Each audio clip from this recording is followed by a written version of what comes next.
Well, the United States is now saying it will no longer allow Russia to pay its debts to foreign investors as of midnight tonight. This is due to a license that the U.S. grants to other countries to use U.S. banks to make payments.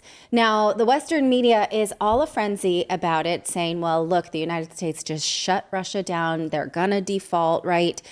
This does mean that Russia could default on debt for the first time since 1998. But the U.S. is doing this, obviously, because it disapproves of Russia's military advances on Ukraine.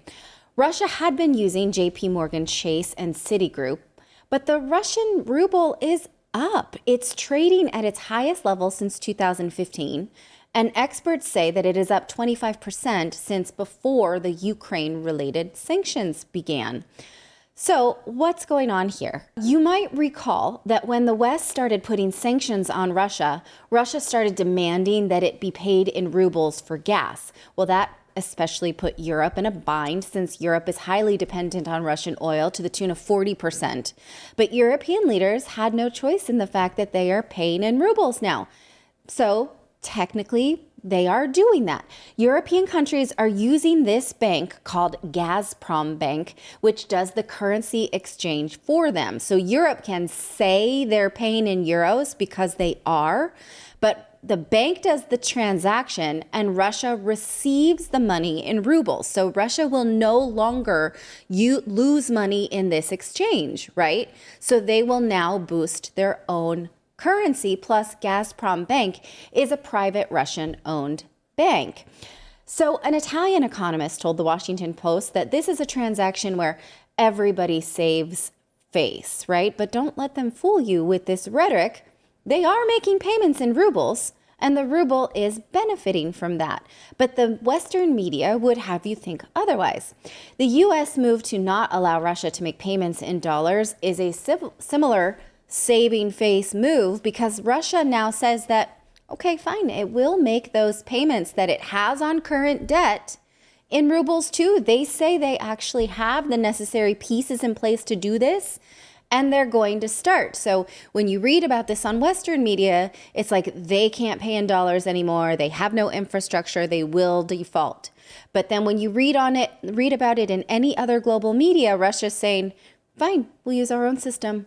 We're fine with that. Now, how is this going to work? I don't know. Will investors accept rubles? Well, they will, right, if they want to be paid back. And if they don't, Russia, yes, could default for the first time since 1998.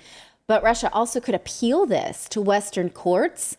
And if that happens, we'd get some kind of public trial about these Western decisions, which I do not think Western forces want, or Eastern forces.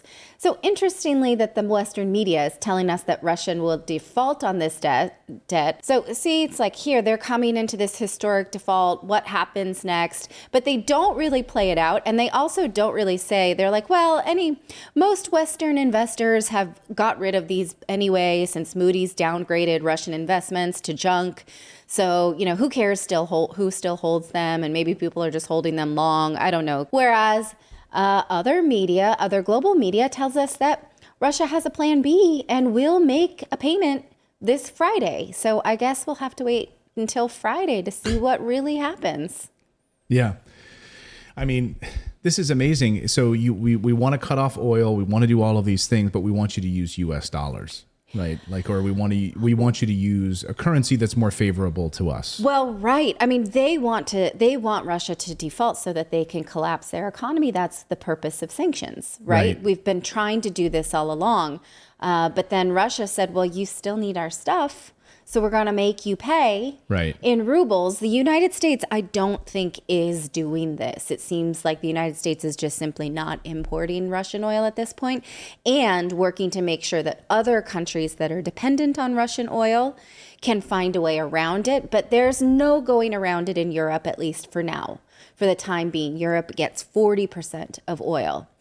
So, so Europe can say, well, we can't pay in rubles, but we'll pay this bank in euros. You do the conversion. And then we can say, oh, we never paid in euros, even though they had to actually go and open an account at this Gazprom bank. They didn't have one already. Right. So you're not doing it but you did it, right? So everyone is saving face here, acting a tough game, but still having to run the global economy. So here is a tweet from the Sirius report, and it shows, in another example of total absurdity in Europe, Warsaw is seeking implementation of sanctions on European allies who continue to buy oil from Russia. So presumably that also includes Germany, for whom Poland buys Russian oil. That doesn't make sense. So presumably that also includes Germany, from whom Poland buys Russian oil. So it's buying Russian oil through Germany. Okay. Right. So Poland is sort of shooting itself in the foot. Well, I mean, Poland is used right now as like the major weapons entrance into Ukraine. So Right. of course, this is always going to be this moments of like, total hypocrisy, right? Yes. This is going to be one of those moments where, we'll make some exceptions. I mean, just like we saw with the Russian oligarchs, right? We saw this from President Biden. There were certain Russian oligarchs who were left alone. We're not going to seize your assets, right? We're not going to be involved in taking anything from you because of your relationship with the Biden family and contributions to the Biden campaign or whatever else shady dealings have gone on there. So people asking like, well, why them and not them? Right. It's because, you always have this quid pro quo, right? Yes. And I do feel like, I know it's a trope, right? But the Western media is not asking the right questions about this move from the United States. The Western media is just framing it, and any headline you see about this is like, look what U.S. politicians and elected officials are doing. They are really playing it tough now. We're really going to collapse them. But then at the bottom of the story, it's like, well, we don't think it will really collapse their economy. It may not collapse global economies. It may just be something they have to fight years down the road, which could take years of litigation. But then I wonder who still owns these investments, right? Because the American government has done something that means that you cannot get paid on an investment that you own if you're the note holder. So would you then be eligible to claim eminent domain over this investment that you own that the government has said you can't get paid on it, right? It's an interesting question that I feel like no one really cares about. I mean, okay, we know institutional investors have got out of Russian investments, right? Moody's downgraded it. It's not popular anyway, so the big guys don't have it. But small investors who maybe can't sell out of these funds may still, if we learned anything from the Robinhood debacle, we know we don't care about them. Right. Right. So, but it is a question of who owns these still, which I did a lot of digging today and couldn't get to the bottom of. And I just wonder, how can the government sort of decide you can't get paid on these, the rules change, goodbye, right? And so then can you claim eminent domain that they have decided to come and take an asset of yours and make it worthless and make it so that you can't? I don't know. Anyone who's an expert in this type of thing, please ring in. I have a lot more questions than less, but I realize what this media is trying to tell me is that U.S. government, so, rough and tumble with their financial policy, and look what's going to happen, which really nothing is going to happen. And the reality is the ruble, I said Russell. The Russell. The ruble is strongest against the dollar than it has been since 2015. Can I also show you some video here? This I didn't include in my last story here, but this was sent to us today from Eva Bartlett, who is a journalist in the Donbass region. She's in Donetsk, and she sent this today. And this is video of, this is in Mariupol. This is Mariupol.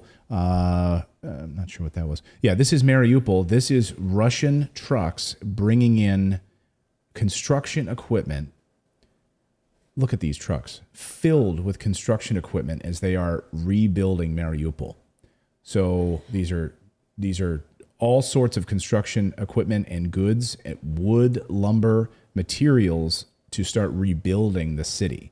That's interesting. This is a convoy of hundreds of Russian trucks coming into an area which up until last week was held in the Avestal steel plant, of course, in the last holdouts there. I mean, but this is like, hey, we're coming in. And if you read about how Russia does this, This happens in city after city where they want to try to restore normalcy as quickly as possible. Speaking to journalists who cover this and who are in that spot specifically, they're saying that's what they do. They want to get back to life as normal. They want to get the churches back open as quickly as possible, the schools open as quickly as possible, and starting to rebuild.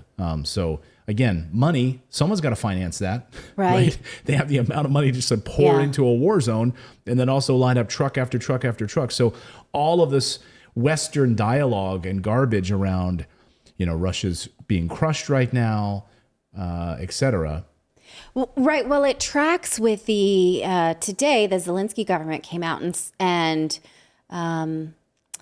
what's the word I'm looking for? It decried, right? It complained about the fact that Russia is offering passports in these areas that it has taken over, right? So some of the separatist regions, and specifically Mariupol, which has been surrendered at this point, Russia is saying, if those of you here do want a Russian passport, want to be a part of Russia, then we are opening up the bureaucracy for you.